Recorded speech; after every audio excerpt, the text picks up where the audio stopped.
ஒரு மலை பிரதேசம். அந்த இடத்துல தேவனுக்காய் வைராக்கியமாய் ஒரு மிஷனரி ஊழியம் செய்து கொண்டிருக்கிறார். அங்க இருக்கிற நக்சலைட்டுகளுடைய ஒரே ஒரு எய்ம் என்ன அப்படின்னா, இவரை எப்படியாச்சும் அழிக்கணும். இவர் மதம் செய்கிறார், இவர் எப்படியாச்சும் அழிக்கணும்.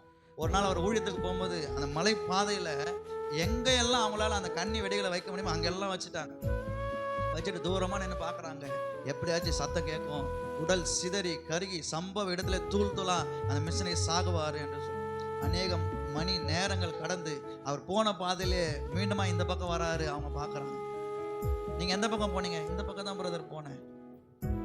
நீங்க சாகணும்னு நினைச்சு அங்கங்க கண்ணி வடி வச்சோமே, நீங்க எங்க வச்சீங்கன்னு எனக்கு தெரியாது, ஆனா நீங்க வச்ச பாதையில தான் நான் போய் அதே பாதையில தான் மீண்டும் திரும்ப வந்திருக்கிறேன். உயிர் உள்ள சாட்சி இது. எத்தனையோ விதத்துல நாம் இருக்கக்கூடாது என்று சொல்லி நமக்கு விரோதமாய் கண்ணிகளை வைக்கிற இந்த உலகத்துல ஆண்டவர் அதே பாதையில போய் அதே பாதையில மீண்டுமாய் வர வைக்கிறாருங்க. நம்மள கண்ணி தெரித்தது நாம் தப்பி